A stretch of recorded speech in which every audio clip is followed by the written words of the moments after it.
Oh, so you good. mentioned hip hop. Yeah. You mentioned hip hop. I did. So how did you, Mr. Goddard, a Yeah. white man from Needham, get right. so in love with hip hop? Well, there's a story there. Please. So, let's see. I was born in '74. So, hip hop was probably first heard when Run DMC got big. Probably around, they came out in '83, but it really didn't get to Needham until probably Walk This Way, you know, with the joint with Aerosmith. And that's where hip hop really blew up nationally in a way that it hadn't before. And so I liked that.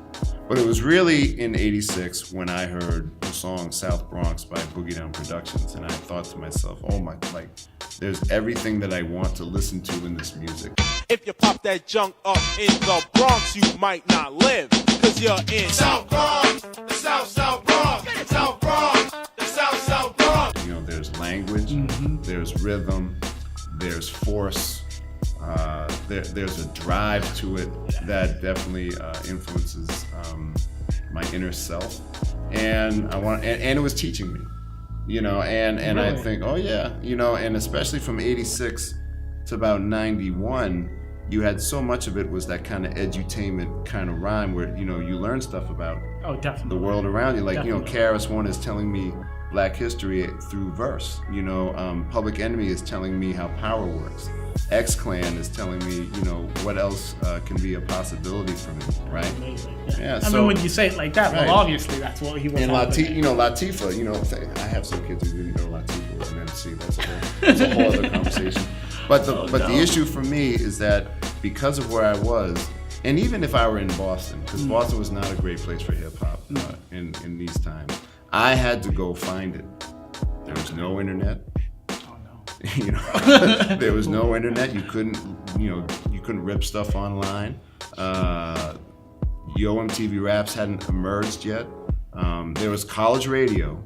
WERS, thank God for, you know, WERS in Emerson College. There was college radio, but you had to really go find it. So that's when I started going into the city, and I learned at a young, so I'm starting around 12, 13, I learned how to be kind of the only white person in the space early on.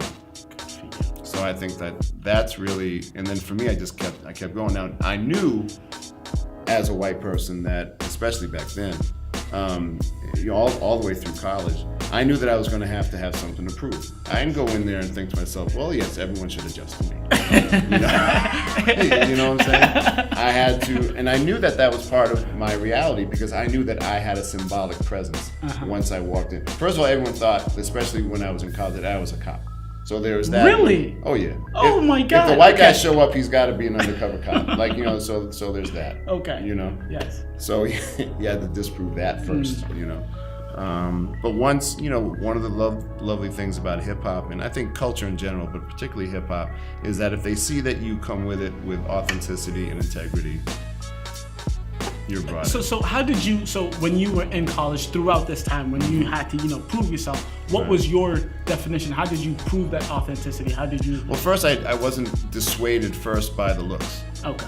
Which is actually really tough to do. Yeah. That's a very tough thing to do. Right. They look at you like, you know, what the fuck you doing here? Exactly. You know, there's kind of, you know that they're, either they say it or it's in their body language. Yes. And you just try to keep it positive, keep it all love. I'm here to spread love. I'm here to listen to the beats. I love this. And then when we start talking, which eventually will occur, of course, then they'll see like, okay, you know what you're talking about. I'm like, okay, you know, that's something. So now you're okay now. And then it kind of spreads around. Then it spreads around. So someone else sees me like, well, what's he doing? I'm like, oh no, actually I talked to him. Of course. You know, so.